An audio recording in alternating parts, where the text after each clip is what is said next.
नगर निगम ने हैंडलूम के साथ में मिलकर एक नवाचार भी किया। कैसे हम इस पॉलीथीन रहित बना सकते हैं। हमने मंडियों के अंदर भी वेंडिंग मशीन्स भी लगाई है। जो थड़ी ठेले वालों भाइयों को सबको संकल्प दिलाया था कि हम सिंगल यूज़ प्लास्टिक का इस्तेमाल नहीं करेंगे, उस पर पाबंद करेंगे। फिर भी कोई कमियां अगर रही है तो हम निरंतर अब कार्रवाई भी करेंगे। नाले की सफाई जो है समय पहले शुरू कर दी, तो समय पहले शुरू कर दी तो यानी मेन पावर आसानी से उपलब्ध हो जाएगा। वार्ड की जो पार्षद हैं उनकी भूमिका भी इसमें रही है। जब तक उनका पत्र नहीं मिलेगा, प्रमाण पत्र नहीं मिलेगा, तब तक उनको भुगतान नहीं होगा। नगर निगम ग्रेटर जयपुर के द्वारा लगातार कार्रवाई हो रही है। पूरे जोन वाइज टीम गठित की गई है। जो हम पॉलीथीन जो जहाँ भी भंडारण है वहाँ भी हम जब्त कर रहे हैं। जो बेच रहे हैं उनके खिलाफ पेनल्टी भी कर रहे हैं, उनके चालान भी काटे जा रहे हैं।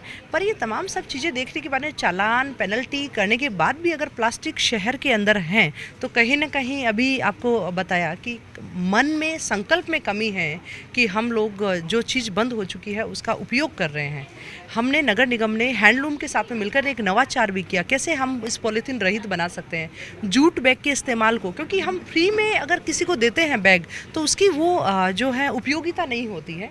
अगर वो जूट बैग बनाने वाली स्वावलंबी जो बहनें हैं जो बहुत मेहनत के साथ में जूट बैग के साथ में पॉलीथीन को रिसाइकिल करती है, दूध के पैकेट्स को, प्लास्टिक को रीयूज़ के लिए तैयार करती हैं, उन बैग को भी हम नगर निगम की वॉल पर उपलब्ध है।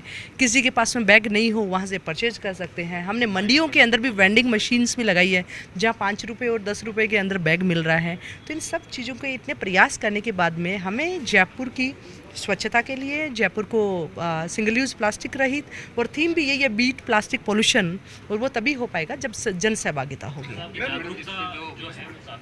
मैन्युफैक्चरिंग पर नगर निगम एरिया जो है वो मैन्युफैक्चरिंग पर रोक नहीं लगा सकते। हम भंडारण पर कार्रवाई कर सकते हैं, हम विक्रय करने वाले हैं उनके खिलाफ कार्रवाई कर सकते हैं। कार्रवाई तो लगातार निगम कर रहा है, लेकिन कोई ऐसी सख्त कार्रवाई नहीं हो रही जैसे कोई सीजिंग की कार्रवाई है।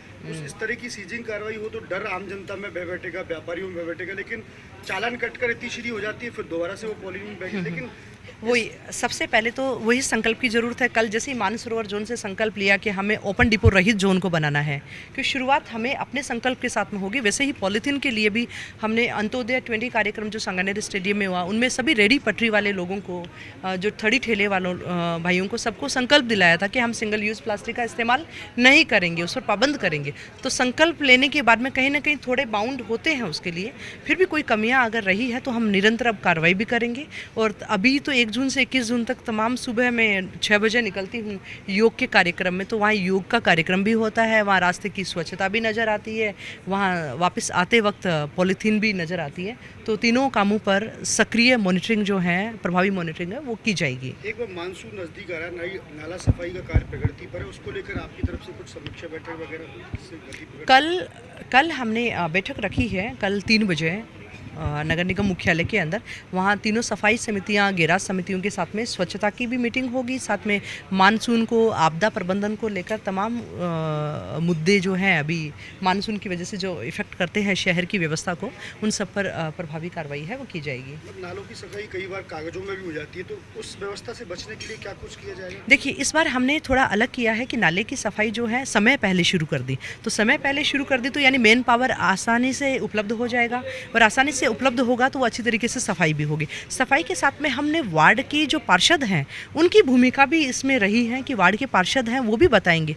जब तक उनका पत्र नहीं मिलेगा, प्रमाण पत्र नहीं मिलेगा, तब तक उनको भुगतान नहीं होगा। तो पार्षद हमारे नगर निगम की सबसे छोटी इकाई समझ लें या सबसे मजबूत कड़ी समझ लें वो हैं। तो वो वहाँ प्रभावी अपने वार्ड में देख पाएंगे कि मॉनिटरिंग अच्छी हो रही है, नहीं हो रही है, सफाई व्यवस्था अच्छी हो रही है, नाला सफाई आधा हुआ है या पूरा हुआ है, या सफाई करने के बाद में भी मलबा उठाया गया है या नहीं उठाया गया है, या मलबा उठा लिया गया है फिर भी क्या ऊपर के जो चैम्बर ओपन छोड़ दिए गए हैं उनकी रिपेयरिंग ठीक से हुई है, नहीं हुई है, कोई भी हादसा नहीं हुई है। तो हम पार्षदों का प्रमाण पत्र भी साथ में लगाएंगे, तभी ही आगे फर्म को है वो भुगतान दिया जाएगा। पर आप सभी पत्रकार बंधु भी अगर इस संबंध में अगर पत्र या आपकी खबर के माध्यम से भी अगर आता है तो हम आपकी खबर को भी प्रायोरिटी देते हुए तत्काल उस पर हम रिएक्शन करते हुए हम कार्रवाई करेंगे। डेडलाइन जो प्रशासन ने डेडलाइन दी थी वो निकल चुकी, लगभग 180 नालों की सफाई अभी बाकी है। वैसे हमने लगभग 70 से 80% नाले हैं वो सफाई हमारी कार्यरत है।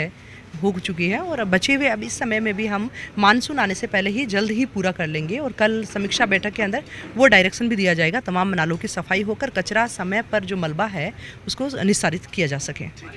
देश और दुनिया की हर बड़ी खबर के लिए सब्सक्राइब करें नवतेज टीवी और पल पल के अपडेट्स के लिए बेल आइकन को दबाना ना भूलें, क्योंकि आपकी खबरों का भरोसेमंद साथी है नवतेज टीवी।